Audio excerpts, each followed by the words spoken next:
Hari Om. I've been asked to speak on a topic which is important for many because, especially in our modern day and age, many people abandon traditional practice of traditional religion and basically put forth the premise that we are all good, all is divine. Therefore, to work with the mind is an illusion and a waste of time, and actually sometimes even muddles that idea that all is divine and all is good. But throughout all of religious scripture, from east to west, we find that there is a demarcation between good and bad, and there is the tendency to be good and an attraction to do things which are called bad. Then what is the difference? How can we be good and bad and divine at the same time? The first thing, of course, we should look at the Bible and say, where Jesus mentioned, only call the Father in heaven good. What was he referring to? Is that a goodness which is beyond us, which is talking about nature which is divine, or something which is applicable to us? In terms of trying to get a coincidence between Eastern and Western idea, let us talk from the words and wisdom of Paramahansa Yogananda, where he said in his book, a description and commentary on the Bhagavad Gita, this: on the highest plane of perception, which some call the fourth plane, beyond mentation, beyond the idea of duality, then only consciousness becomes completely one with the only good, or God.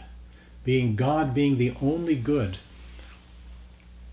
Goodness in man, because it can be modified and changed because of one thing, which is the obstacle to self-realization.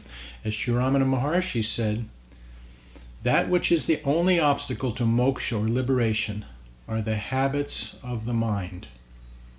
Therefore, working with the mind, understanding its good tendencies and its dark tendencies, these habits can be removed, and through this we can achieve true goodness. Yogananda continues, the devotee goes beyond the opposites of good and evil only when his consciousness is awake in God.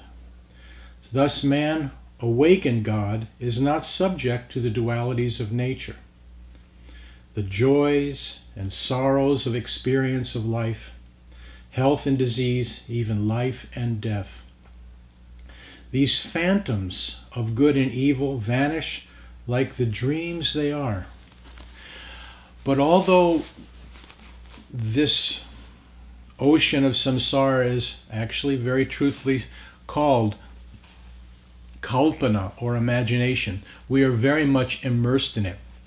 So therefore, what we're being asked to do is to control the reins of the senses and to not be subject to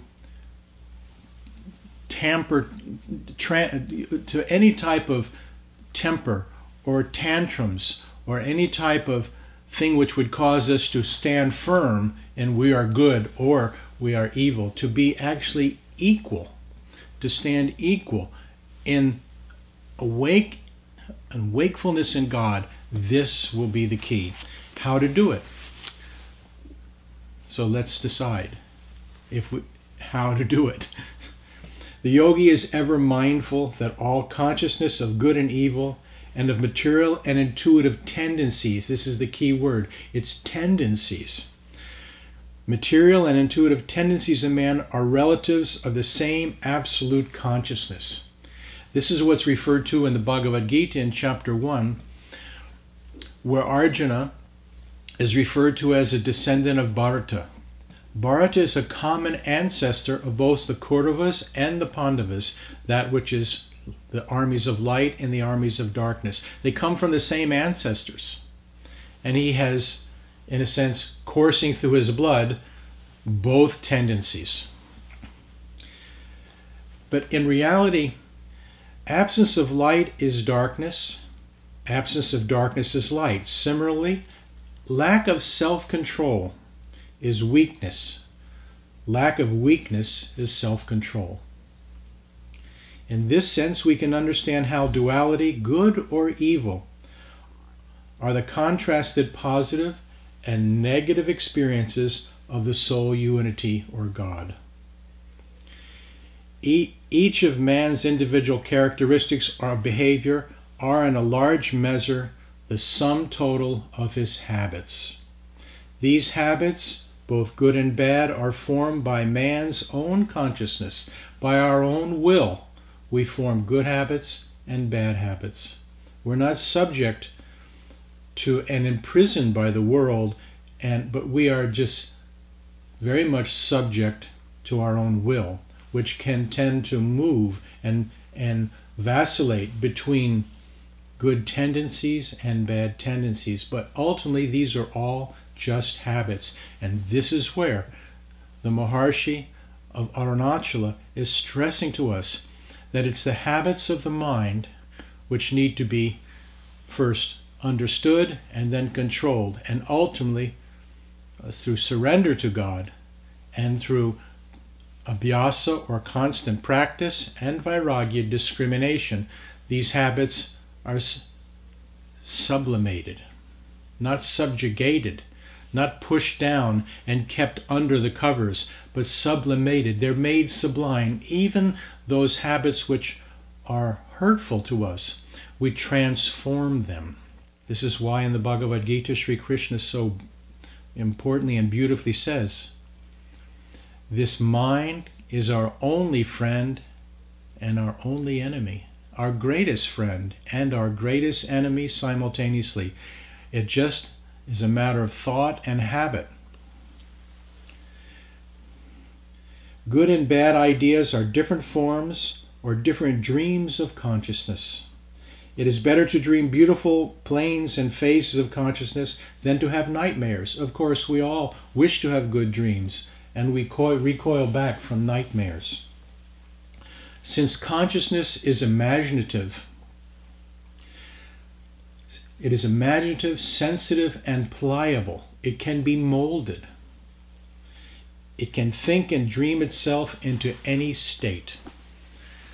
So if we find ourselves in a state where we're depressed, angry, discouraged, we can pull ourselves right out of that state by the processes of thought to bring that which is good into our plane of consciousness. This is why we move toward prayer. We move especially toward calling on God's name, because that which is good through the name and through the consciousness of the name, which is brought into our pliable and sensitive consciousness, it begins to transform and change us. And then we become balanced. We become steady, not moving from darkness to light, from happiness to sorrow. And in this sense, in this balance, we will truly approach and find that which is good.